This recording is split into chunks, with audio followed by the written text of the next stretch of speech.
American Men of Mind by Burton Egbert Stevenson.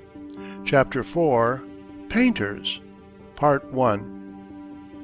If background and tradition are needed for literature, they are even more needed for art. And it is curiously worth noting that the background and traditions of England did not serve for her child across the sea. In both literature and art, so far as vital and significant achievement is concerned, the young nation had to find itself, and, starting from a rude and rough beginning, work its way upward of its own strength.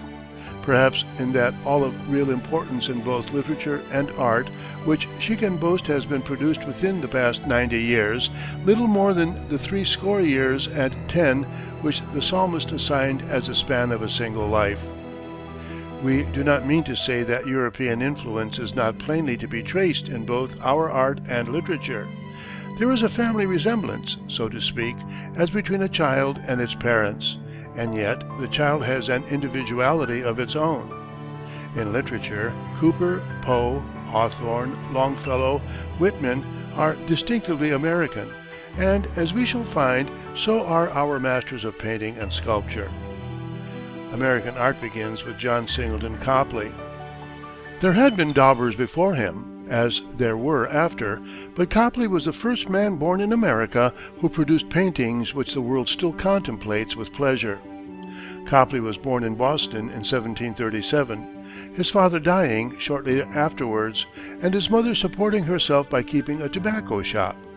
About 1746, she married again, most fortunately for her son, for her second husband was Peter Pelham, a mezzotint engraver of considerable merit, who gave the boy lessons in drawing. He proved an apt and precocious pupil, and by the time he had reached 17, had executed a number of portraits. His reputation steadily increased, and his income from his work was so satisfactory that he hesitated to try his fortunes in the larger field of London. Finally, in 1744, he sailed for England, and in the next year sent for his family to join him there. The opening of the Revolution persuaded him to stay in England, as there would be no demand for his work in America in so tumultuous a time. In London, his talents brought him ample patronage. His income enabled him to live the stately and dignified life he loved, so that when the Revolution ended, there seemed no reason why he should abandon it for the crudities of Boston. He therefore continued in London until the end of his life, which came in 1815. Copley was a laborious and painstaking craftsman, setting down what he saw upon canvas with uncompromising sincerity. He worked very slowly, and many stories are told of how he tried the patience of his sitters. The result was a series of portraits which preserve the very spirit of the age: serious, self-reliant, and capable, pompous and lacking humor. His later work has an atmosphere and repose which his early work lacks, but it is less important to America. His early portraits, which hang on the walls of so many Boston homes, and which Oliver Wendell Holmes called the titles of nobility of the old Boston families, are priceless documents of history. Copley was an artist from choice rather than necessity.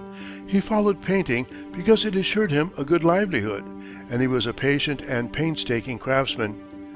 His life was serene and happy.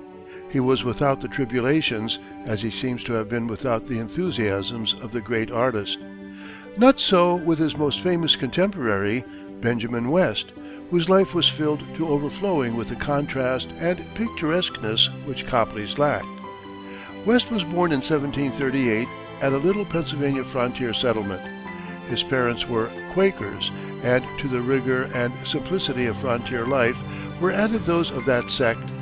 But even these handicaps could not turn the boy aside from his vocation, for he was a born painter, if there ever was one. At the age of 6, he tried to draw, with red and black ink, a likeness of a baby he had been set to watch. A year later, a party of friendly Indians, amused by some sketches of birds and leaves he showed them, taught him how to prepare the red and yellow colors which they used on their ornaments. His mother furnished some indigo, brushes were secured by clipping the family cat, no doubt greatly to its disgust, and with these crude materials he set to work.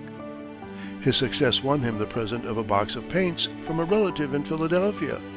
With that treasure, the boy lived and slept, and his mother, finally discovering that he was running away from school, found him in the garret with a picture before him which she refused to let him finish lest he should spoil it. The painting was preserved to be exhibited 66 years later.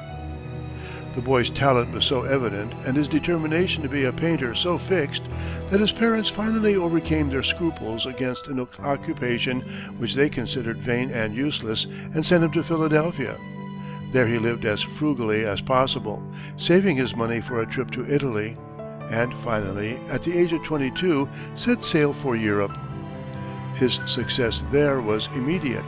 He gained friends in the most influential circles, spent 3 years in study in Italy, and going to London in 1764, received so many commissions that he decided to live there permanently. He wrote home for his father to join him, and to bring with him a Miss Shewell, to whom West was betrothed. He also wrote to the young lady, stating that his father would sail at a certain time and asking her to join him. The letter fell into the hands of Miss Shewell's brother, who objected to West for some reason, and who promptly locked the girl in her room. 3 friends of West's concluded that this outrage upon true love was not to be endured, smuggled a rope ladder to her, and got her out of the house and safely on board the vessel. These 3 friends were Benjamin Franklin, Francis Hopkinson, and William White, the latter the first bishop of the American Episcopal Church, and the exploit was one which they were always proud to remember. Miss Shewell reached London safely, and the lovers were happily married. Meanwhile, West's success has been given a sudden impetus by his introduction to King George III. The 2 men became lifelong friends, and the king gave him commission after commission, culminating in a command to decorate the royal chapel at Windsor. His first reverse came when the king's mind began to fail. His commissions were canceled and his pension stopped. He was deposed from the presidency of the Royal Academy, which he had founded, and was for a time in needy circumstances. But the tide soon turned, and his last years were marked by the production of a number of great paintings. He died at the age of 82 and was buried in St. Paul's Cathedral with splendid ceremonies. So ended one of the most remarkable careers in history. West was perhaps more notable as a man than as an artist, for his fame as a painter has steadily declined. His greatest service to art was the example he set of painting historic groups in the costume of the period instead of in the vestments of the early Romans, as had been the custom. This innovation was made by him in his picture of the death of General Wolfe, and created no little disturbance. His friends, including Reynolds, protested against such a desecration of tradition. Even the king questioned him, and West replied that the painter should be bound by truth as well as the historian, and to represent a group of English soldiers in the year 1758 as dressed in classic costume was absurd. After the picture was completed, Reynolds was the first to declare that West had won, and that his picture would occasion a revolution in art, as indeed it did. It is difficult to understand the habit of thought which insisted on clothing great men in garments they could never by any possibility have worn, yet it persisted until a comparatively late day. The most famous example in this country is Greenough's statue of Washington just outside the Capitol. One looks at it with a certain sense of shock, for the father of his country is sitting half naked in a great armchair, with some drapery over his legs and a fold hanging over one shoulder. We shall have occasion in the next chapter to speak of it and of its maker. Another of West's services to art was the wholehearted way in which he extended a helping hand to any who needed it. He was always willing to give such instruction as he could, and among his pupils were at least 4 men who added not a little to American art: Charles Willson Peale, Gilbert Stuart, John Trumbull, and Thomas Sully. Peale was born in Maryland in 1741, and was among other things a saddler, a coachmaker, a clockmaker, and a silversmith. He finally decided to add painting to his other accomplishments, so he secured some painting materials and a book of instructions and set to work. In 1770, a number of gentlemen of Annapolis furnished him with enough money to go to England, a loan which he promised to repay with pictures upon his return. West received him kindly, and when Peale's money gave out, as it soon did, welcomed him into his own house. Peale remained in London for 4 years, returning to America in time to join Washington as a captain of volunteers and to take part in the battles of Trenton and Germantown. After the war, he continued painting. But in 1801, his mind, always alert for new experiences, was led away in a strange direction. The bones of a mammoth were discovered in Ulster County, New York, and Peale secured possession of them, had them taken to Philadelphia, and started a museum. It rapidly increased in size, for all sorts of curiosities poured in upon him, and he began a series of lectures on natural history, which, whether learned or not, proved so interesting that large and distinguished audiences gathered to hear him. In 1805, he founded the Pennsylvania Academy of the Fine Arts, the oldest and most flourishing institution of the kind in the country. He lived to a hale old age, never having known sickness, and dying as the result of incautious exposure. Like West, his life is more interesting than his work, for while he painted fairly good portraits, they were the work rather of a skilled craftsman than of an artist. The second of West's pupils whom we have mentioned, Gilbert Stuart, was by far the greatest of the earlier artists. He was born near Newport, Rhode Island, in 1755. His father being a Jacobite refugee from Scotland, he began to paint at an early age, worked faithfully at drawing, and finally, at the age of 19, began portrait painting in earnest. One of his first pictures was a striking example of a remarkable characteristic, the power of visual memory, which he retained through his whole life. His grandmother had died 5 or 6 years before, but he painted a portrait of her, producing a striking likeness that it immediately brought him orders for others. But Newport had grown distasteful to him, and in 1775 he started for London. How he got there is not certainly known, but get there he did, without money or friends or much hope of making either, and for 3 years lived a precarious life, earning a little money, borrowing what he could, twice imprisoned for debt, and with it all so gay and brilliant and talented that those he wronged most loved him most. Finally, he was introduced to Benjamin West, and found in him an invaluable friend and patron. For nearly 4 years, Stuart worked as West's student and assistant, steadily improving in drawing, developing a technique of astonishing merit, and, more than that, one that was all his own. His portraits soon attracted attention, and at the end of a few years he was earning a large income. But he squandered it so recklessly that he was finally forced to flee to Ireland to escape his creditors. They pursued him, threw him into prison, and the legend is that he painted most of the Irish aristocracy in his cell in the Dublin jail. At last, in 1792, he returned to America, animated by a desire to paint a portrait of Washington. Arrangements for a sitting were made, but it is related that Stuart, although he had painted many famous men and was at ease in most society, found himself strangely embarrassed in Washington's presence. The president was kindly and courteous, but the portrait was a failure. He tried again, and produced the portrait which remains to this day the accepted likeness of the first American. You will find it as the frontispiece to Men of Action, and it is worth examining closely, for it is an example of art rarely surpassed, as well as a remarkable portrait of our most remarkable citizen. Gilbert Stuart still holds his place among the greatest of American portrait painters. His heads, painted simply and without artifice, and yet with high imagination, are unsurpassed. They possess insight.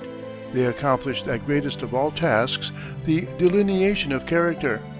Stuart's portraits, as every portrait must, to be truly great, show not only how his sitters looked, but what they were. Art can accomplish no more than that. The anecdotes which are told of him are innumerable, and most of them have to do with his hot temper, which grew hotter and hotter as his years increased and he became more and more a public character. One day, a loving husband, whose wife Stuart had put on canvas in an unusually uncompromising way, complained that the portrait did not do her justice. "What an infernal business is this of a portrait painter!" Stuart cried, at last, his patience giving way. "You bring him a potato and expect him to paint you a peach." But look at his portrait at the beginning of this chapter, and you will see a witty and kindly old gentleman as well as an irascible one. John Trumbull was a student of West's at the same time that Stuart was. He was a year younger, and was a son of that Jonathan Trumbull, afterwards governor of Connecticut, whose title of Brother Jonathan, given him by Washington, became afterwards a sort of national nickname. He was an infant prodigy, graduating from Harvard at an age when most boys were entering, and afterwards going to Boston to take lessons from Copley. The outbreak of the Revolution stopped his studies. He enlisted in the army, won rapid promotion, and finally resigned in a huff because he thought his commission as colonel incorrectly dated. In 1780, he sailed for France. On his way to London, met Benjamin Franklin in Paris, and from him secured a letter of introduction to Benjamin West, who welcomed him with his unfailing cordiality. But he had scarcely commenced his studies when he was arrested and thrown into prison. The reason was the arrest and execution at New York of Major André, who was captured with Benedict Arnold's treasonable correspondence hidden in his boot, and who was hanged as a spy. Knowing that Trumbull had been an officer in the American army, and anxious to avenge André's death, the king ordered his arrest, but West interceded for him and secured his release several weeks later. Warned that England was unsafe for him, Trumbull returned to America and remained there until after the close of the Revolution. The beginning of 1784 saw him again in London, at work on his two famous paintings, The Battle of Bunker Hill and The Death of General Montgomery. And from that time until his death, he was occupied almost exclusively with the painting of pictures illustrating events in American history. The surrender of Cornwallis, the Battle of Princeton, the capture of the Hessians at Trenton, to mention only three. In 1816, he received a commission to paint 4 of the 8 commemorative pictures in the Capitol at Washington, and completed the last one 8 years later, this being his last important work. Trumbull is in no respect to be compared with Gilbert Stuart, but his work was done with a painstaking accuracy which makes it valuable as a historical document. For the personages of his pictures, he painted a great number of miniatures from life, which, in many cases, are the only surviving presentments of some of the most prominent men of the time. After Gilbert Stuart, Thomas Sully was by far the greatest of the men who studied in West's studio. Stuart aside, there was no American painter of the day to equal him. He was born in England in 1783, but was brought to this country by his parents at the age of 9. The Sullys were actors of some talent, and secured an engagement at Charleston, South Carolina, and there the boy was placed first in school and then in the office of an insurance broker. He spent so much time making sketches that his employer decided he was destined for art and not for business, and secured another clerk. Young Sully thoroughly agreed with this and started out to be an artist.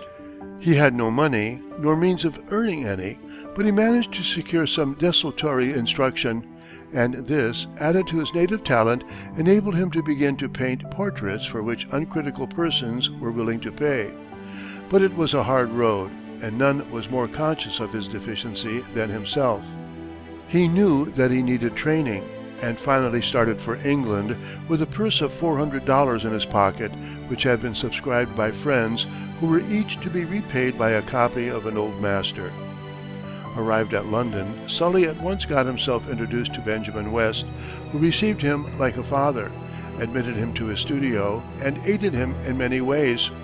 He remained there, painting by day, drawing by night, studying anatomy in every spare moment, and living on bread and potatoes and water in order to make his money last as long as possible. At the end of 9 months it was gone, and he was forced to return to America. But those 9 months of study had given him just what he needed, and his talent soon gained recognition.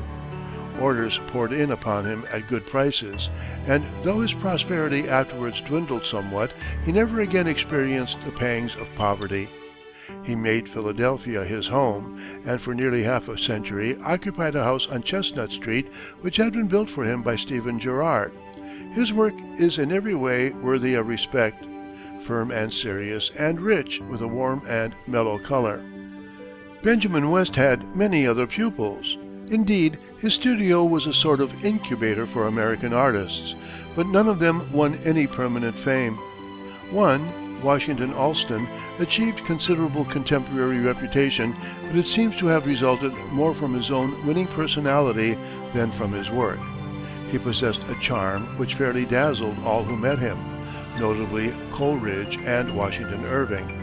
His smaller canvases, graceful figures or heads, to which he attached little importance, are more admired today than his more ambitious ones. Another pupil was John Vanderlyn of Dutch stock, as his name shows, a protégé of Aaron Burr, and the painter of the best-known portrait of his daughter, Theodosia, as well as of Burr himself. When Burr, an outcast in fortune and men's eyes, fled to Paris, Vanderlyn, who had made some reputation there, was able to repay, to some extent, the kindness which Burr had shown him.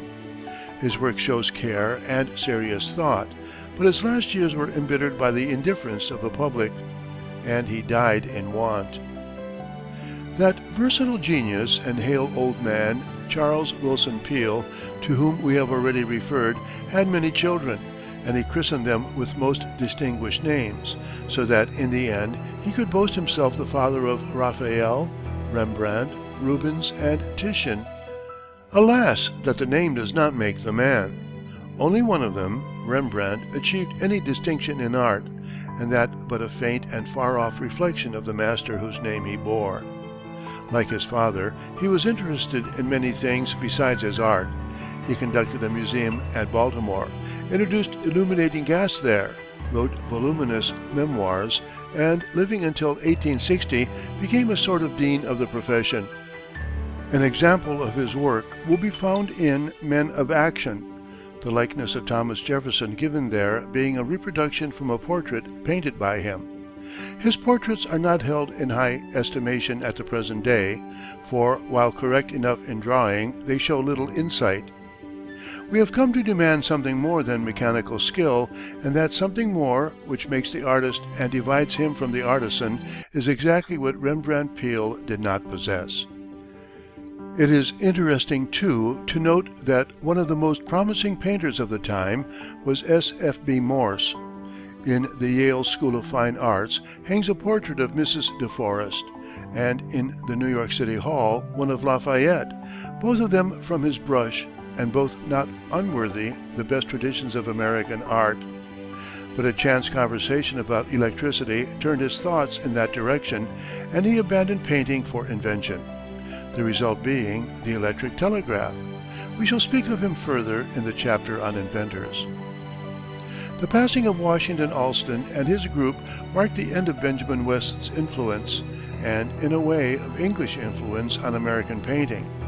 It marked, too, a lapse in interest, for it was a long time before it found for itself an adequate mode of expression. There are, however, 2 or 3 men of the period whom we must mention, not so much because of their achievements, which had little significance, as because of their remarkable and inspiring lives. Chester Harding, reared on the New York frontier, a typical backwoodsman, by turns a peddler, a tavern keeper, and house painter, and a failure at all of them, got so deeply in debt that he ran away to Pittsburgh to escape his creditors, and there, to his amazement, one day saw an itinerant painter painting a portrait. Before that, he had secured work of some sort, and his wife had joined him. Filled with admiration for the artist's work, he procured a board and some paint and sat down to paint a portrait of his wife. He actually did produce a likeness, and, delighted at the result, practiced a while longer, and then, proceeding to Paris, Kentucky, perhaps through some association of the name with the great art center of Europe, boldly announced himself as a portrait painter and got about 100 people to pay him $25 apiece to paint them. He spent some time at Cincinnati, and got as far west as St. Louis, where he journeyed nearly 100 miles to find Daniel Boone living in his log cabin on the Missouri land, and painted the portrait of that old pioneer, which is reproduced in Men of Action. Boone was at that time 90 years of age, and Harding found him living almost alone, roasting a piece of venison on the end of his ramrod, as had been his custom all his life. One of the most surprising things in the history of American art is the facility with which men of all trades turn to portrait painting, apparently as a last resort, and manage to make a living at it. During the first half of the last century, the country seems to have been overrun with wandering portrait painters whose only equipment for the art was some paint and a bundle of brushes. They had, for the most part, no training, and that anyone, in a time when money was scarce and hardly earned, should have paid it out for the wretched daubs these men produced is a great mystery. But they did pay it out, and, as we have seen, Harding earned no less than $2,500 in a comparatively short time. With such of this money as he had been able to save, he went to Philadelphia and spent 2 months in study there. Then he returned to his old home and astonished his neighbors by paying his debts. He astonished them still more when they found he was making money by painting portraits, for which he now charged $40 each, and his aged grandfather felt obliged to protest. "Chester," he said, having called him aside so that none could overhear, "I want to speak to you about your present mode of life. I think it no better than swindling to charge $40 for one of those effigies. Now I want you to give up this way of living and settle down on a farm and become a respectable man." However excellent this advice may have been, Chester had gone too far to heed it. He had decided to go to England, but he stayed in America long enough to earn money to buy a farm for his parents and to settle his own family at Northampton. This duty accomplished, he set sail for London, and his success there was immediate, due as much to his remarkable personality as to his work. He returned to America in 1826 and spent the rest of his life here, painting most of the political leaders of the country. It has been said of his portraits that his heads are as solid as iron and his coats as uncompromising as tin, while his faces shine like burnished platters. Remarkable as Harding's story is, it is no more so than that of many of his contemporaries. Francis Alexander, for instance, born in Connecticut in 1800, a farm boy and afterwards a schoolteacher, never attempted painting until he was over 20. Then one day, having caught a pickerel, its beauty reminded him of a box of watercolors a boy had left him, and he attempted to paint the fish, with such success that he was filled with amazement and delight. He practiced a while longer, decorating the whitewashed walls of a room with rude landscapes filled with cattle, horses, sheep, hogs, and chickens. All the neighbors came to see his work and marveled at it, though none of them cared to have his house similarly decorated. But finally one of them offered Alexander $5 if he would paint a full-length portrait of a child. Other orders followed, and finally, with $60 in his pocket, he started for New York. Some years later he sought Gilbert Stuart at Boston, got some systematic instruction, and ended by painting very passable portraits. Some amusing stories are told of the persistency with which he hunted for orders. In 1842, Charles Dickens visited America for the first time, and while his ship was yet out of sight of land, the pilot clambered on board, and after him Alexander, who begged the great novelist for the privilege of painting his portrait. Dickens, amused at his enterprise, consented, and Alexander's studio, during the sittings, became the center of literary Boston. It is a curious commentary upon Alexander's development that, after a trip or two abroad, he professed to find the crudities of his native land unbearable, and spent his last years in Italy. End of Chapter 4, Part 1. American Men of Mind by Burton Egbert Stevenson. Chapter 3, Writers of Verse, Part 2. So we come to the man who measures up more nearly to the stature of a great poet than any other American, Edgar Allan Poe. Outside of America, there has never been any hesitancy in pronouncing Poe the first poet of his country. But at home, it is only recently his real merit has come to be at all generally acknowledged. Edgar Allan Poe was born in Boston in 1809, a stroke of pure irony on the part of fate, for he was in no respect a Bostonian, and it was to Bostonians especially that he was anathema. His parents were actors, traveling from place to place, and his birth at Boston was purely accidental. They had no home and no fortune, but lived from hand to mouth, in the most precarious way, and both of them were dead before their son was 2 years old. He had an elder brother and a younger sister, and these three babies were left stranded at Richmond, Virginia, entirely without merit. Luckily, they were too young to realize how very dark their future was, and the Providence which looks after the sparrows also looked after them. The wife of a well-to-do tobacco merchant named John Allen took a fancy to the dark-eyed, dark-haired boy of 2, and, having no children of her own, adopted him. It was better fortune than he could have hoped for he was brought up in comfort in a good home, and his foster parents seem to have loved him and to have been ambitious for his future. He was an erratic boy, and was soon to get into the first of those difficulties which ended by wrecking his life. For entering the University of Virginia, he made the mistake of associating with a fast set with whom he had no business, and ended by losing heavy sums of money, which he was, of course, unable to pay, and which his foster father very properly refused to pay for him. Instead, he removed the boy from college and put him to work in his office at Richmond. Edgar felt that, in refusing to pay his debts, his foster father had besmirched his honor. The thought rankled in his soul, and he ended by running away from home. He got to Boston somehow and enlisted in the army, serving for 3 years as a private. At the end of that time, there was a reconciliation between him and his foster father, and the latter provided a substitute for him in the army, and secured him an appointment to the military academy at West Point.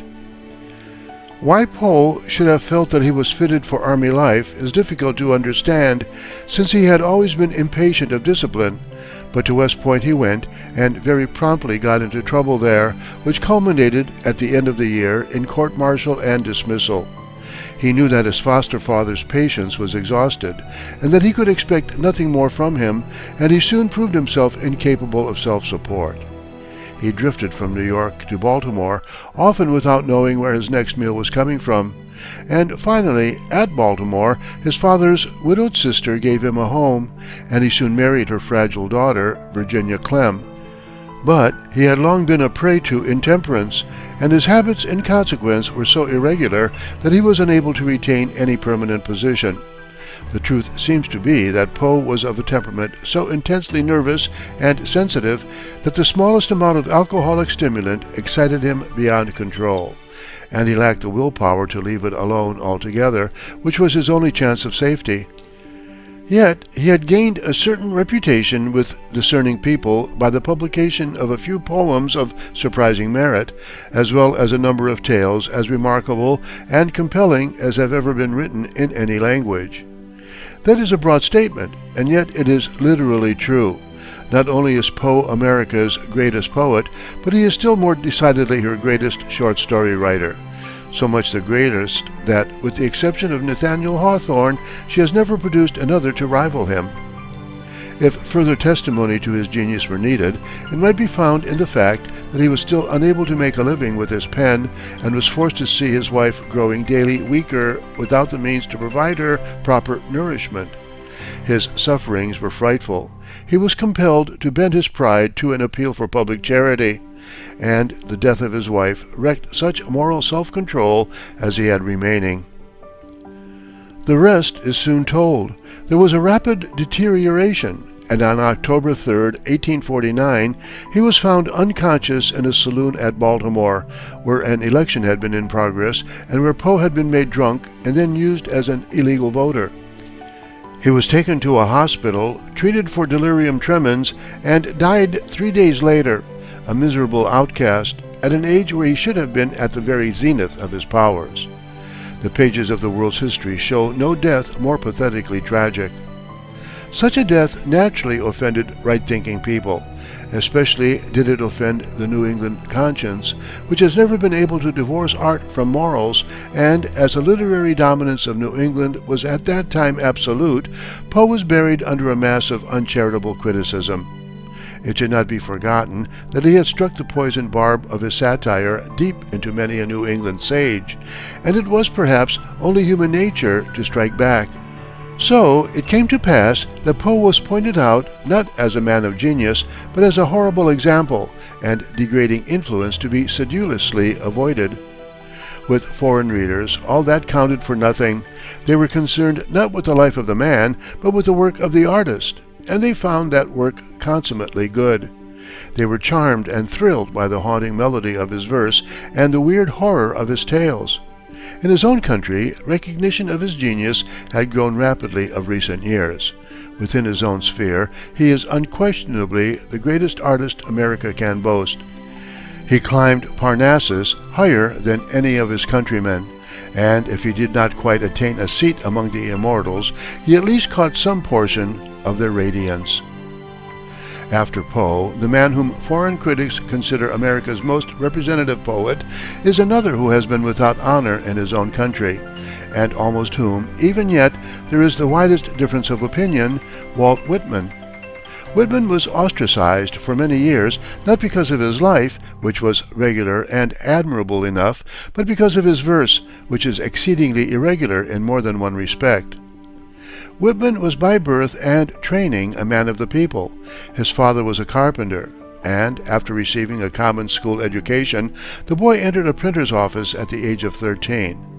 A printer's office is, in itself, a source of education, and Whitman soon began to write for the papers, finally going to New York City, where for 12 years he worked on Newspaper Row as reporter or compositor, making friends with all sorts and conditions of men and entering heart and soul into the busy life of the great city.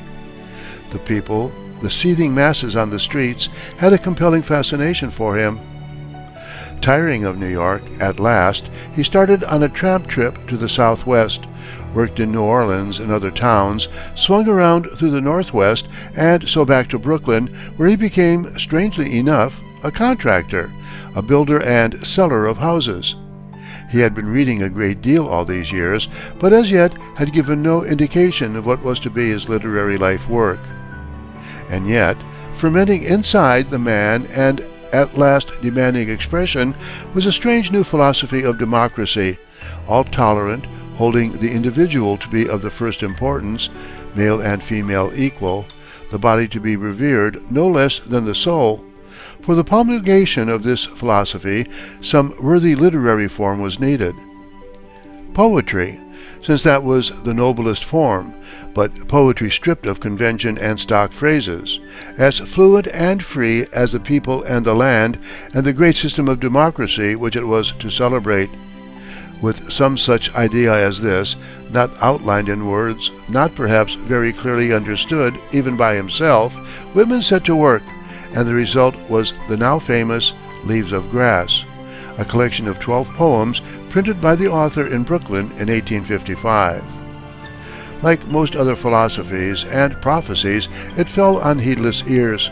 Few people read it, and those who did were exasperated by its far-fetched diction or scandalized by its free treatment of delicate topics. In the next year, a second edition appeared, containing 32 poems, but the book had practically no sale. Then came the Civil War, and Whitman, volunteering not for the field but for work in the hospitals, proved that the doctrine of brotherly love, so basic to his poems, was basic also to his character. "Not till the sun excludes you, neither will I exclude you," he had declared, and now he devoted himself to nursing, on battlefield, in camp and hospital, doing what he could to cheer and lighten the worst side of war, an attractive and inspiring figure. Lincoln, looking out of a window of the White House, saw him go past one day, a majestic person with snow-white beard and hair, his cotton shirt open at the throat, 6 feet tall and perfectly proportioned, and the president, without knowing who he was, but mistaking him probably for a common laborer, turned to a friend who stood beside him and remarked, "There goes a man." And Whitman was a man. Up to that time he had never been ill a day, but 2 years later, at the age of 53, his health gave way, under the strain of nursing, and from that time until his death he was physically a man in ruins. Mentally, he was as alert and virile as ever. He was given a clerical position in one of the departments at Washington after that, remaining there until, in 1873, an attack of paralysis incapacitated him even for clerical labor. Meanwhile, he had issued his poems of the war under the title Drum Taps, and had softened some hostile hearts by the two noble tributes to Lincoln there included, "O Captain, My Captain," and "When Lilacs Last in the Dooryard Bloomed." But his poetry brought him no income, and for a time, after his removal to Camden, New Jersey, where the remainder of his life was to be passed, he was in absolute want. Friends increased, however. His poems were reissued, and his last years were spent in the midst of a circle of disciples who hailed Whitman as a seer and prophet, and were guilty of other fatuities which made the judicious grieve, and did much to keep them alienated from the poet's work. Since his death, his fame has become established on a firmer basis than hysterical adulation. But it is yet too soon to attempt to judge him, to say what his ultimate rank will be. It seems probable that it will be a high one, and it is possible that, centuries hence, the historian of America letters will start with Whitman as the first exponent of an original and democratic literature, disregarding all that has gone before as merely imitative of Europe. Of our lesser poets, only a few need to be mentioned here.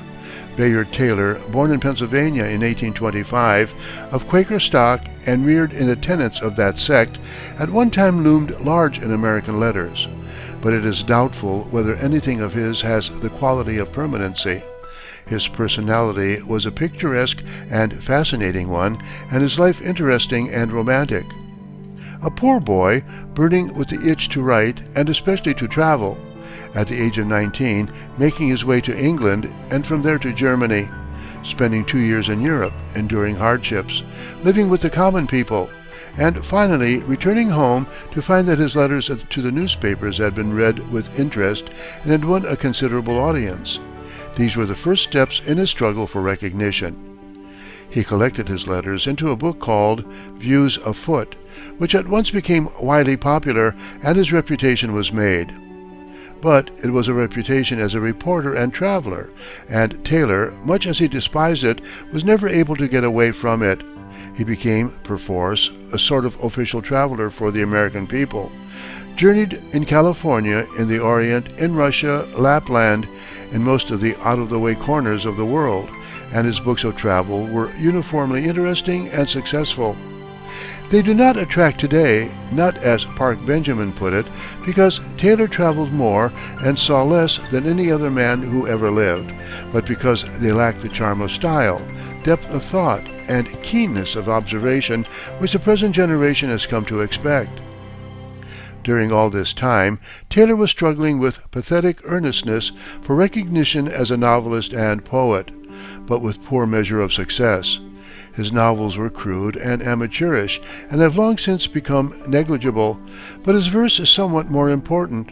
His travels in the East furnished him material for his poems of the Orient, which represent him at his best. His ambition, however, was to write a great epic, but for this he lacked both intellectual and emotional equipment, and his attempts in this field were virtual failures. These failures were to him most tragic. Not only that, but he found himself financially embarrassed, and was forced to turn to such hack work as the writing of school histories in order to gain a livelihood.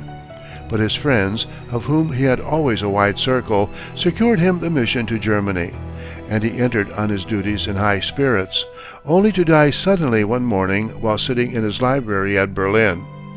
A generous, impulsive, and warm-hearted man, Bayard Taylor will be remembered for what he was, rather than for what he did. Two other poets, whose deaths occurred not many months ago, have made noteworthy contributions to American letters: Edmund Clarence Stedman and Thomas Bailey Aldrich. Of the two, Aldrich was by far the better craftsman, his verse possessing a wit, a daintiness and perfection of finish which sets it apart in a class almost by itself. In prose, too, Aldrich wrote attractively, but always rather with the air of a dilettante, and without the depth and passion of genius. Stedman also possessed wit and polish, though in less degree, and the verse of both these men is delightful reading. More recent still has been the death of a man whose verse ranks with that of either Stedman or Aldrich, Richard Watson Gilder. Some of his lyrics are very beautiful, but they appeal to the intellect rather than to the heart. Perhaps for this reason, as well as for a certain lack of substance and virility, his verse has never had a wide appeal. Two men whose names have become household words because of their delightful verses for and about children are Eugene Field and James Whitcomb Riley. Field is the greater of the two, for he possessed a depth of feeling and insight which is lacking in Riley. Few lyrics have been more widely popular than his Little Boy Blue and Dutch Lullaby, while Riley's Little Orphan Annie and The Raggedy Man are equally well known. Alice and Phoebe Cary are remembered for a few simply written lyrics. Julia Ward Howe's Battle Hymn of the Republic lives as the worthiest piece of verse evoked by the Civil War, and Joaquin Miller is known for a certain rude power in song, but none of them is of sufficient importance to demand extended study. It will be noted that among all the poets who have been mentioned here, not one was distinctively of the South. Poe's youth was spent in Richmond, but he was in no sense Southern. Indeed, the South has only three names to offer of even minor importance: Sidney Lanier, Henry Timrod, and Paul Hamilton Hayne. None of these men produced anything of the first order, and much of their verse is marred by amateurishness and want of finish. The result in the first place of defective training, and in the second place of an incapacity for taking pains, of a habit which relied too much on inspiration and too little on intellectual effort. For verse to be perfect must be polished like a diamond, slowly and carefully until every facet sparkles. This means that the right word or phrase must be searched for until it is found. Perhaps you have read Mr. Barrie's inimitable story, Sentimental Tommy, and you remember how Tommy failed to write the prize essay because he couldn't think of the right word and would be satisfied with no other. Well, that is the spirit. Somebody has said that easy writing makes hard reading, and this is especially true of poetry. Inspiration doesn't extend to technique. That must be acquired, like any art, with infinite pains. Of the three poets, Lanier, Timrod, and Hayne, Lanier was by far the greatest, and has even become, in a small way, the center of a cult. But his voice, while often pure and sweet, lacks the strength needed to carry it down the ages. He is like a little brook making beautiful some meadow or strip of woodland, but only mighty rivers reach the ocean.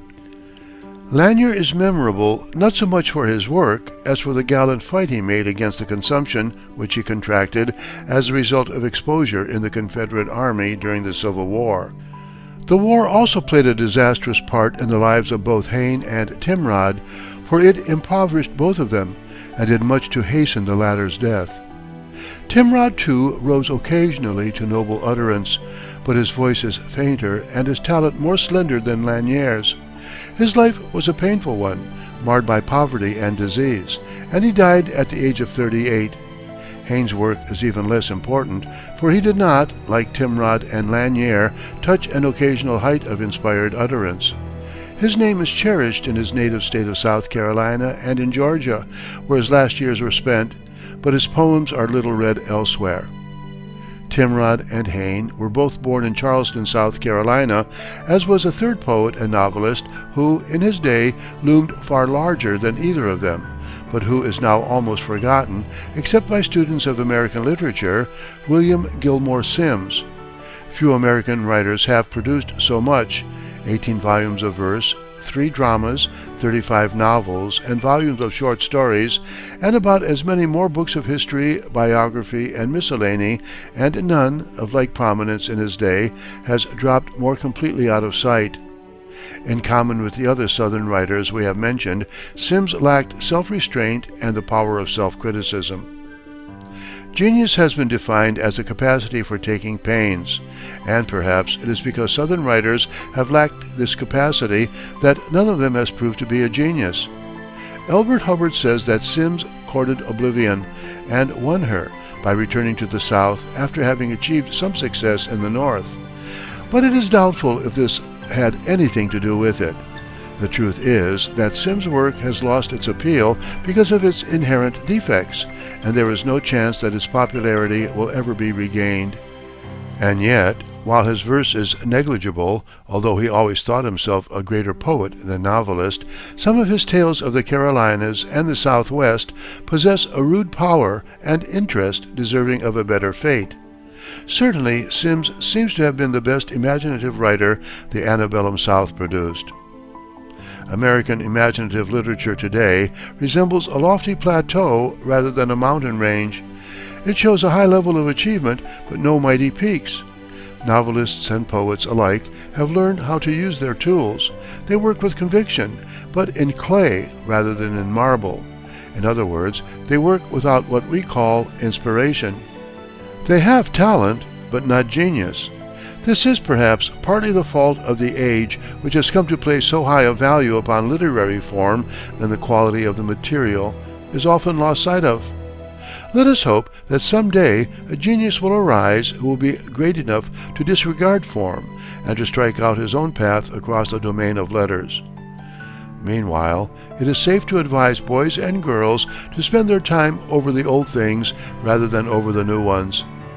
There is so much good literature in the world that there is really no excuse for reading bad, and the latest novel will not give half the solid entertainment to be got from scores of the older ones. One of the most valuable and delightful things in the world is the power to appreciate good literature.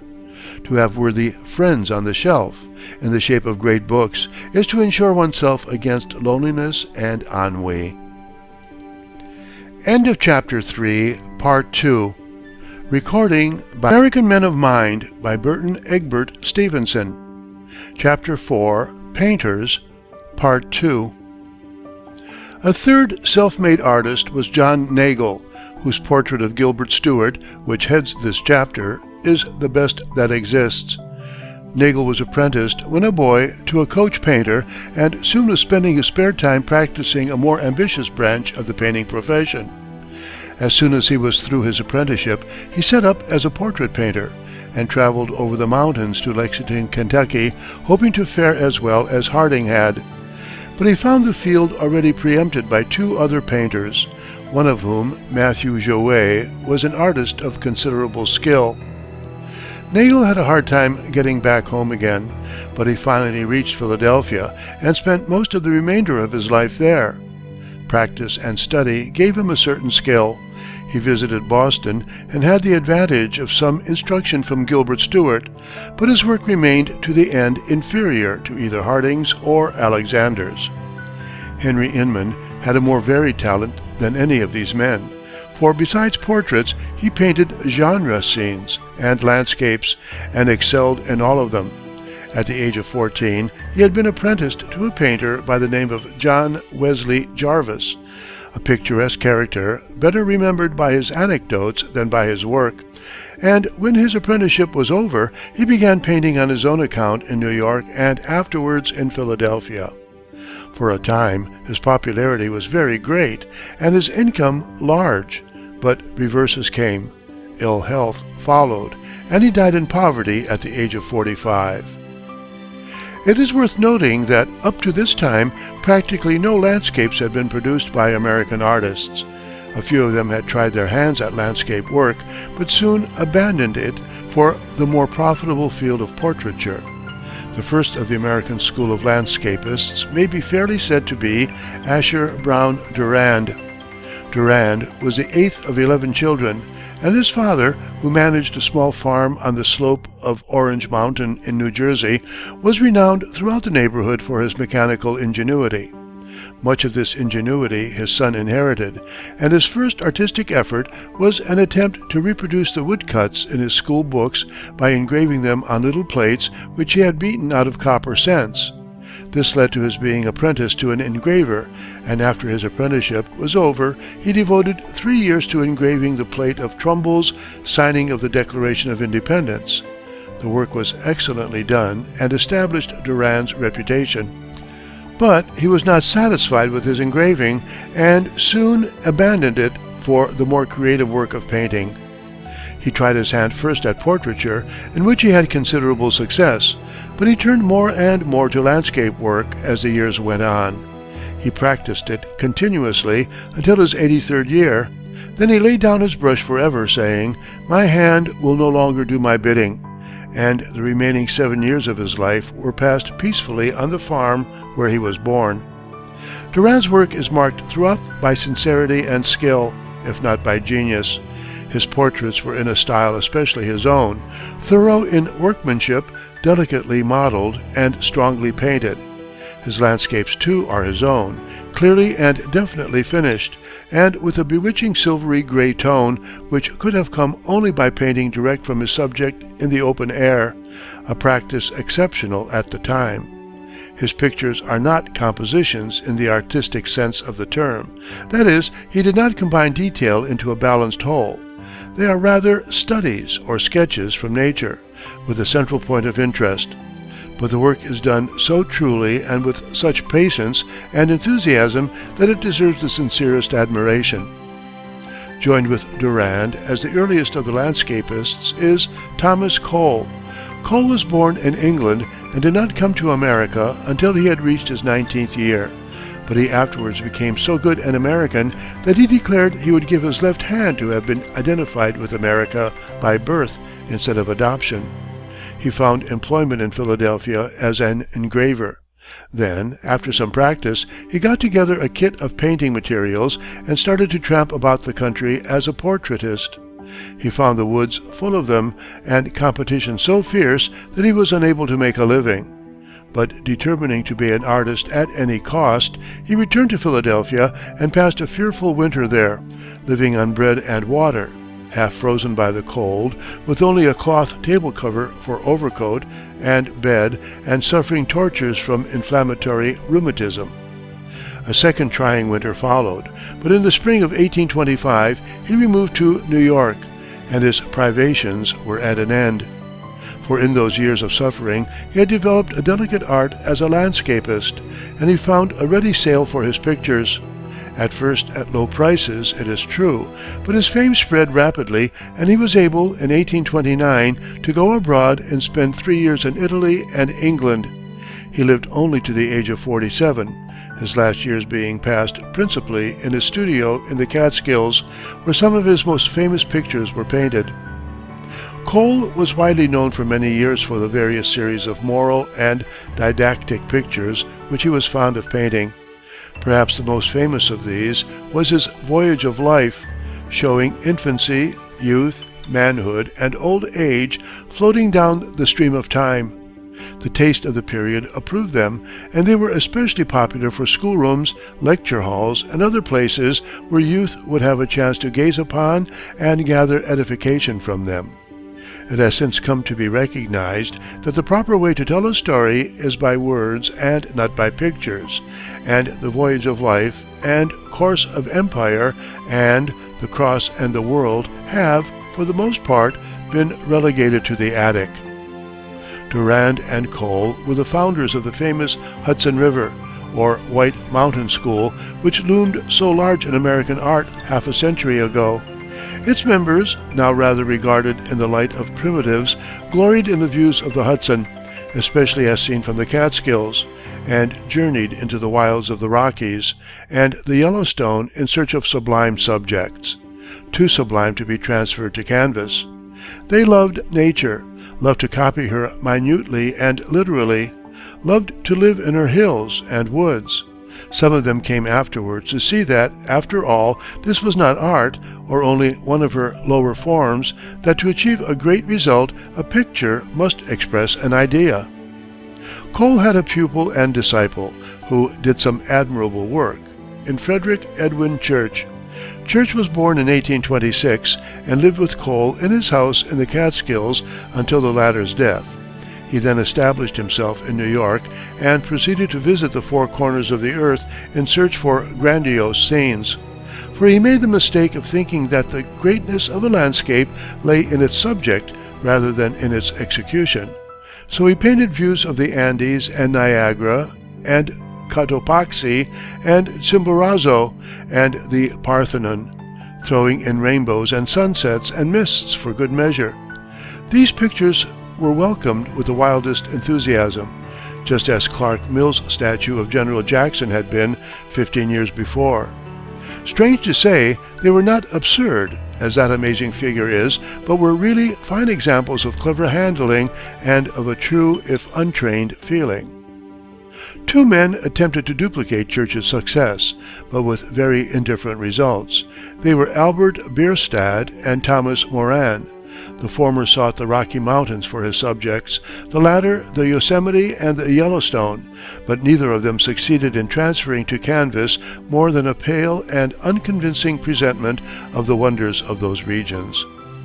Durand also had a disciple more famous than Cole's in Frederick Kensett, the best known of the so-called Hudson River School.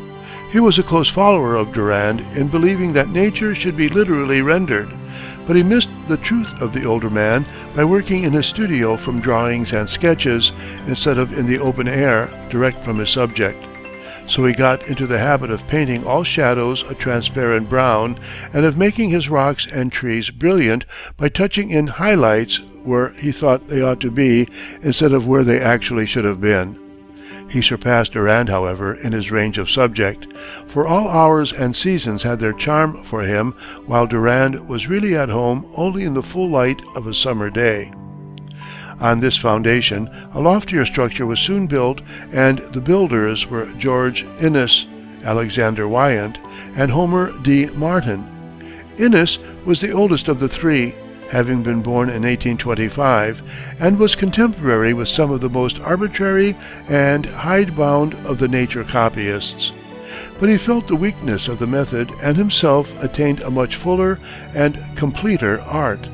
He seems to have dabbled with paint and brushes from his youth, but had little regular instruction, studying, for the most part, from prints of old pictures, and finally, in 1847, getting a chance to see the original when a friend offered to send him to Europe. He passed 15 months in Rome, and afterwards a year at Paris. A long period of assimilation followed, in which he developed a theory of art and struggled to transfer it to canvas. It was a sound and true theory, and is worth setting down here for its own sake. The purpose of the painter, Inness held, is to reproduce in other minds the impression which a scene had made upon him. A work of art does not appeal to the intellect or to the moral sense. Its aim is not to instruct, not to edify, but to awaken an emotion. It must be a single emotion if the work has unity, as every such work should have, and the true beauty of the work consists in the beauty of the sentiment or emotion which it inspires. Its real greatness consists in the quality and force of this emotion. To the very last, Inness's work was changing and developing to fit this theory. He steadily gained mastery of tone and breadth of handling, of true harmony, and it is his crowning merit that he does to some extent succeed in reproducing in other minds the impression which the scene made upon him. Alexander H. Wyant was a pupil of Inness, journeying from the little Ohio town where he was born to see him and to ask for advice and aid, which Inness freely gave. Wyant's boyhood had been the American artist's usual one, an early fondness for drawing, a little practice, and then setting up as a painter. In 1873, he joined an expedition to Arizona and New Mexico. The hardships which he endured resulted in a stroke of paralysis, and he was never again able to use his right hand. With an inspiring patience, he set to work to learn to use his left hand, and grew to be more skillful with it than he had been with his right. But even at his best, Wyant's appeal is more limited than Innes's.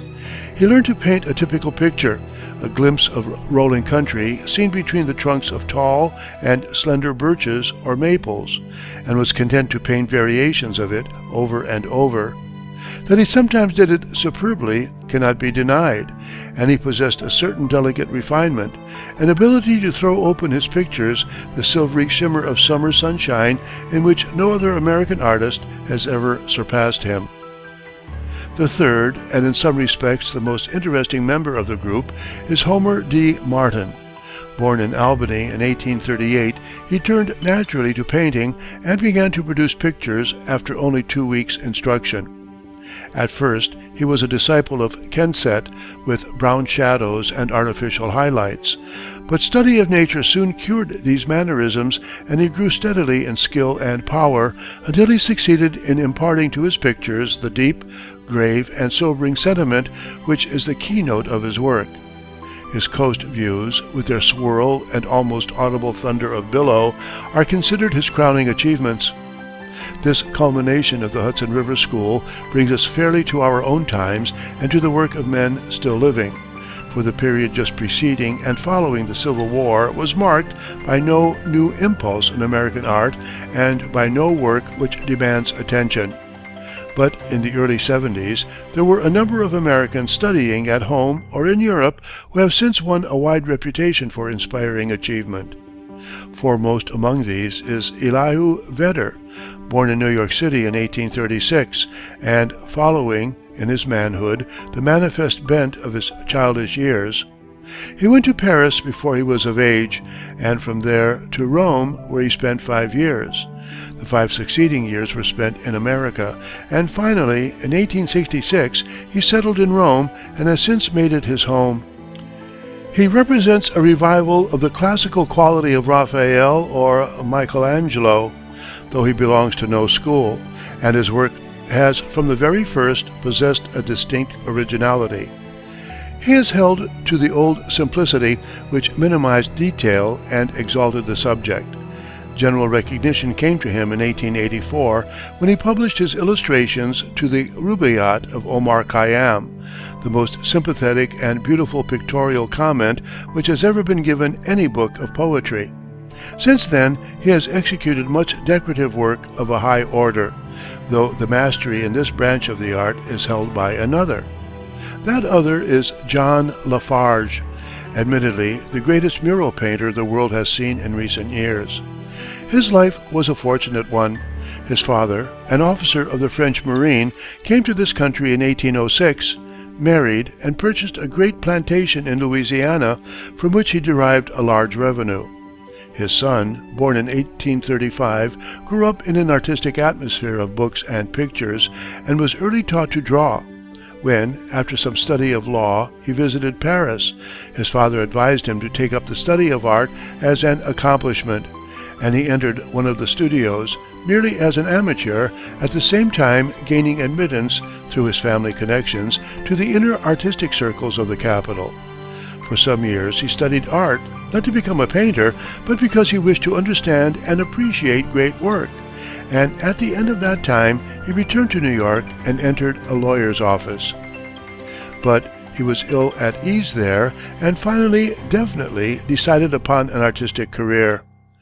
Went to Newport and worked under the guidance of William Morris Hunt, painting everything, but turning in the end to decorative work, and afterwards to stained glass.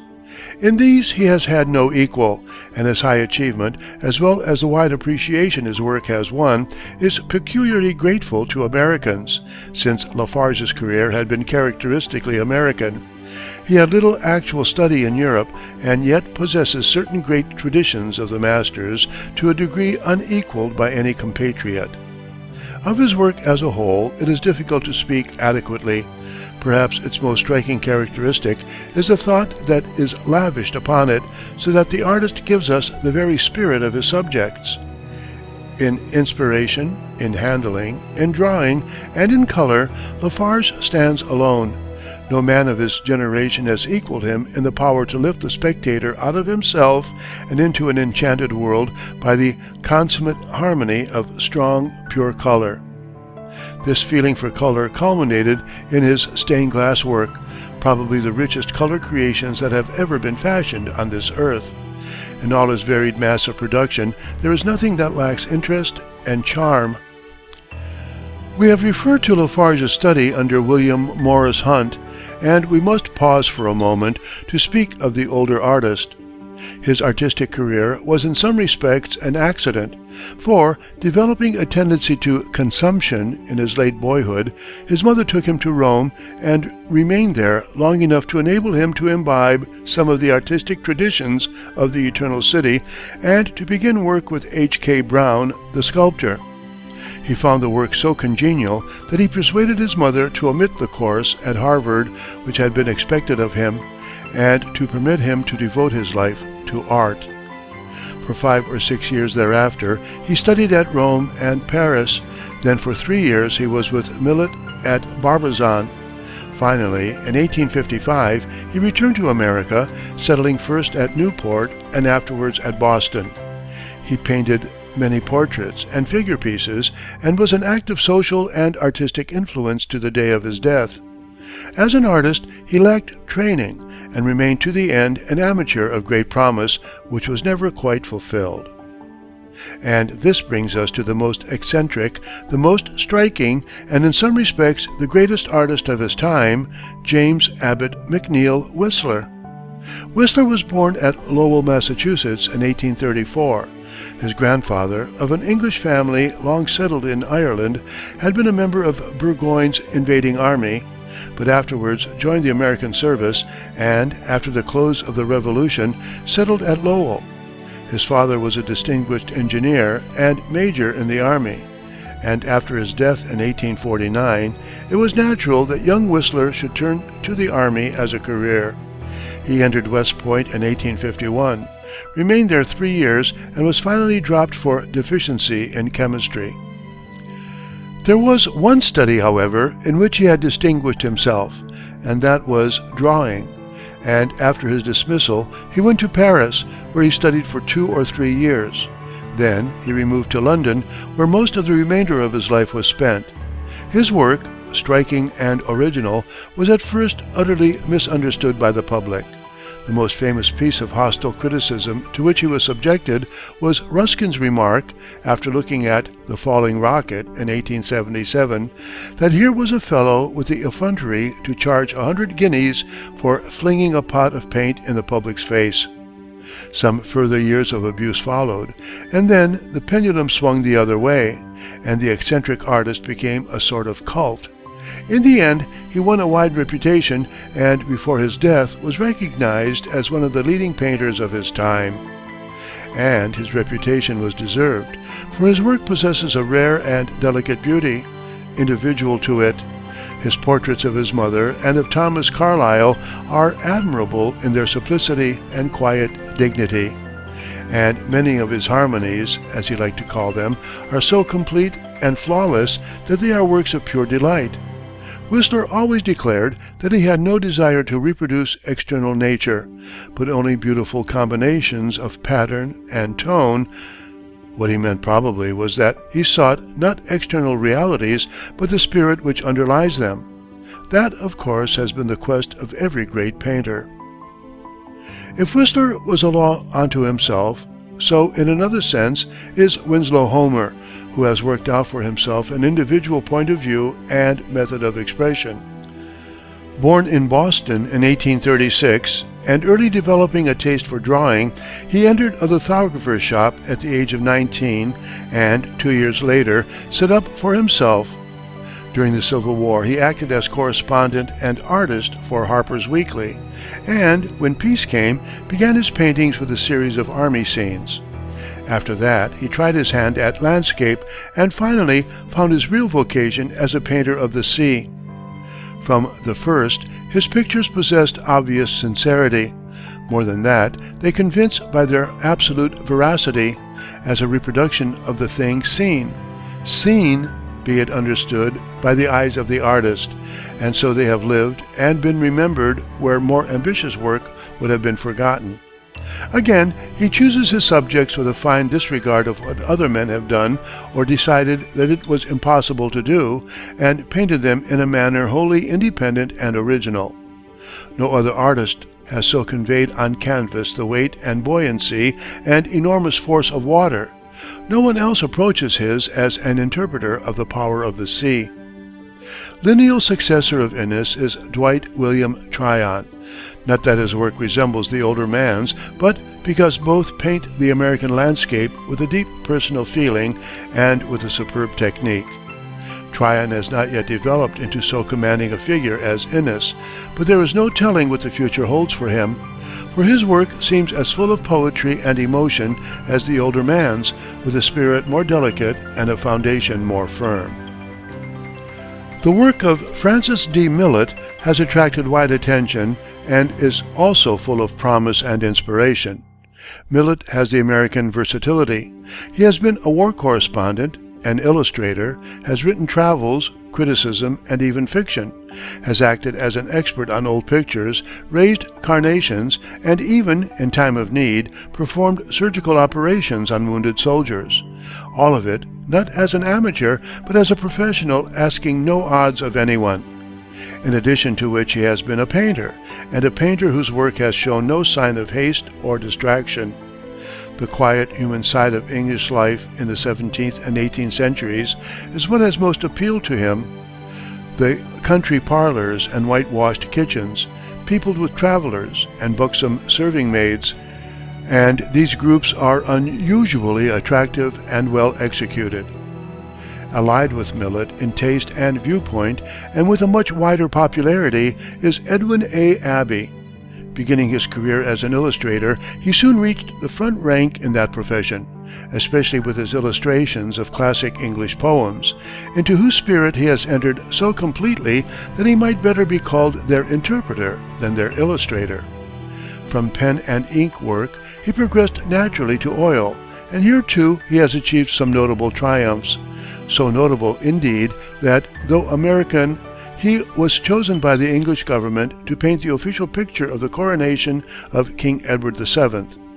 It is a curious coincidence that the official picture of the coronation of Queen Victoria was also painted by an American, C.R. Leslie. More important than Abbey, and perhaps the greatest American artist alive today, is John Singer Sargent, whose nationality has occasioned no little controversy. Born in Florence of American parents, receiving his artistic training in Paris, residing since in England, though with much traveling through Europe, and only 2 or 3 trips to the land of his allegiance, he may still be held an American, if descent counts for anything. His paintings have been shown wherever pictures are to be seen, and he has received for them all honors that a painter can receive. Before the freedom and certainty of Sargent's art criticism stands abashed. His portraits have a wonderful effect of vitality and a purity and brilliancy of color which have never been surpassed. But most noteworthy of all, he achieves the supreme triumph of the portrait painter by comprehending and displaying character. He shows the very soul of his sitter, without malice but also without mercy. Only towards children does he show tenderness, and then he paints with a wonderful and varied charm. Not only of people, but of places does he give the character. A room takes on personality. Silks, velvets, furniture, bric-a-brac are all eloquent. On the whole, his qualities are such that he may rightly be considered the greatest portrait painter since Reynolds and Gainsborough. The portrait of Edwin Booth at the beginning of the chapter dealing with the stage is an excellent specimen of his work. Sargent's portraits have placed him among the masters of all time, but perhaps he is most widely known by his remarkable decorations in the Boston Public Library, which, in the original and in photographic reproductions, have given the keenest delight to thousands and thousands of persons. It is impossible to give any detailed description here of these masterpieces of decorative art, so perfect technically that they might almost serve as a canon to decorative painters. American painting may be said to have reached its culmination in Sargent, yet there are 2 other painters who, if they fall below him in sheer genius, possess a charm and originality all their own. One of these is George de Forest Brush, who, somewhat after the fashion of Holbein, looks for a beauty of spirit independent of form or feature. He paints mothers and children, not as young goddesses rollicking with cherubs, but as grave and tender women who have sacrificed without regret something of their health and youthful freshness to the children they hold in their arms. In such groups there is a note of penetrating peace, a delicate distinction, which give Brush a position by himself. The other is John W. Alexander, whose work is interesting as introducing a certain new element into art, a concentration of energy on the originality of the first general effect, including nothing that does not interest and yet giving the effect of completeness. In Alexander's portraits there is nothing to distract the interest from the personality of the sitter, and he usually achieves a delineation of character direct and truthful. Here, this short review of the great personalities of American art must end. There are many other painters alive today whose work is full of promise, and who may yet achieve great places in the world's pantheon. Indeed, it would almost seem that a renaissance of American art is at hand. The country has emerged from the crudities of its first years and from the mediocre conventionality of its middle period without having lost the freshness and enthusiasm conducive to high achievement. Its face is toward the sunrise. End of Chapter 4, Part 2. Recording by William Tomko.